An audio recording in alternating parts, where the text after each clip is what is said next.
All right. Well, thanks so much for giving us a few minutes of your time. I want to just ask you first about this pipeline situation, wondering what kind of vulnerabilities does this pipeline situation reveal?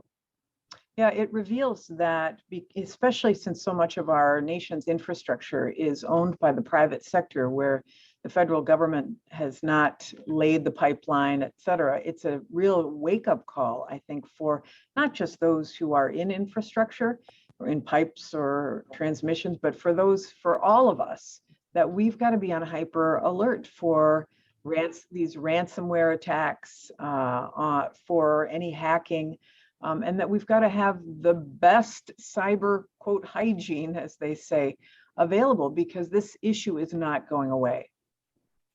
As you're well aware, Madam Secretary, the Texas legislature is addressing different changes to improve the state's power grid in light of the winter storm that we faced. What should the focus be in your mind as Texas works to find a fix for that? Well, clearly, there needs to be winterizing of the system. This was raised, almost a decade ago, and in a similar situation. And because these storms are getting more and more frequent, these freak weather events are happening. It would behoove, I think, everybody to consider, and I'm sure they are, making sure that it is weatherized. There's one other thing that would be worth considering, I think, at least in some kind of way, and I understand the importance to Texas of the grid being independent from the federal system. But there are times when it would be, I think, to Texas's best interest to be able to accept help from a neighbor, us to be able to send electricity across the transmission grid. And honestly, for Texas, given the unbelievable amount of resources that Texas has in renewable energy, wind and solar, I mean, y'all are amazing in that. But to be able to export that might be able to be economically advantageous to Texas as well. Do you think that this situation reveals the need for maybe more of an overhaul, or do you think that winterization and more specific targeted approaches takes care of the overall problems? Well, it certainly doesn't take care of the overall problem in the nation, because we need more transmission. We need to invest in protecting that transmission from hacking, et cetera. So it needs to be cyber secure. It needs to be secure and resilient from these weather events. So it needs investment. It's one of the reasons why the American Jobs Plan was proposed by President Biden, with $100 billion investment commitment to shoring up our nation's transmission grid and expanding its capacity. So it's, much of our transmission grid and the distribution lines on poles were put in the ground, decades ago, and it's not resilient. It's not enough. And so we need to do more on all three accounts, both on cyber, on resiliency from weather events, and on capacity. All three have to be addressed nationwide, and I am certain that components of that have to be addressed in Texas too. There are a few 100,000 electric customers in West Texas, specifically the Lubbock market, who are about to transfer over to this main Texas grid, the ERCOT grid, in June. This plan is a decade in the making, but do you believe that there's cause for concern to either the Lubbock customers or the rest of the state for adding more people onto this grid that has shown the instability in recent months? Well, clearly that's up to the Lubbock area and their decision making. But I do think that in all regions of the country, adding on to the grid and making it more resilient and stable in the face of these climate emergencies is really an important consideration.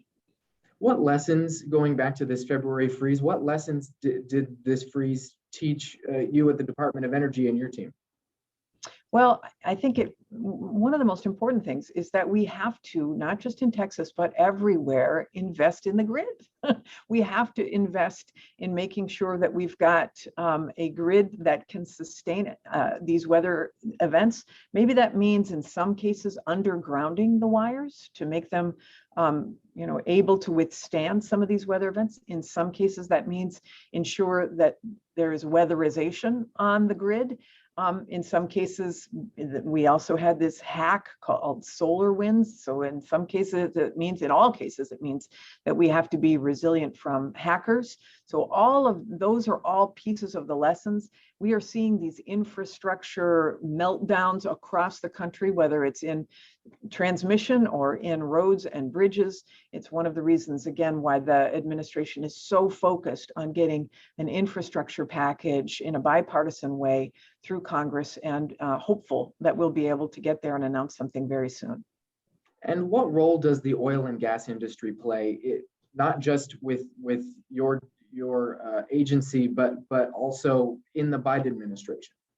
Yeah, I mean, clearly the oil and gas industry is a very important component of our system, of our energy. I mean, the oil and gas, especially gasoline, in addition to natural gas, but the refined oil had a big impact on the infrastructure and hacking of this colonial pipeline. And so making sure that we have energy that goes to all places is very important, and making sure from the Department of Energy's perspective on a going forward basis, making sure that the fossil fuels that we are distributing are being done so in a way that prevents greenhouse gas emissions, that we've got technology attached to those, to the refineries, to the extraction technologies that will allow us to remove CO2 from the process. Those kinds of forward-looking technological advances are what we are really focused on here at the Department of Energy, with our 17 national labs,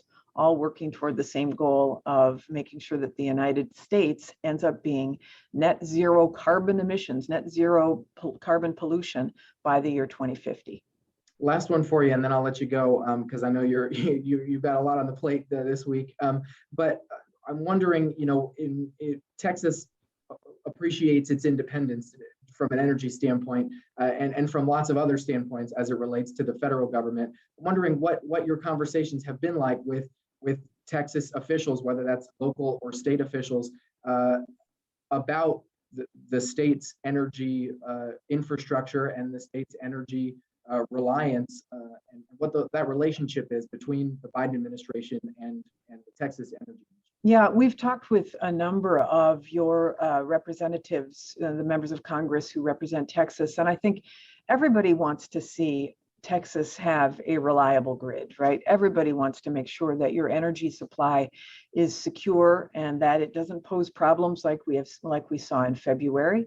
And so the question about what the partnership is with the federal government, I completely understand the ethos in Texas that Texas doesn't want to be under the federal government's regulatory arm.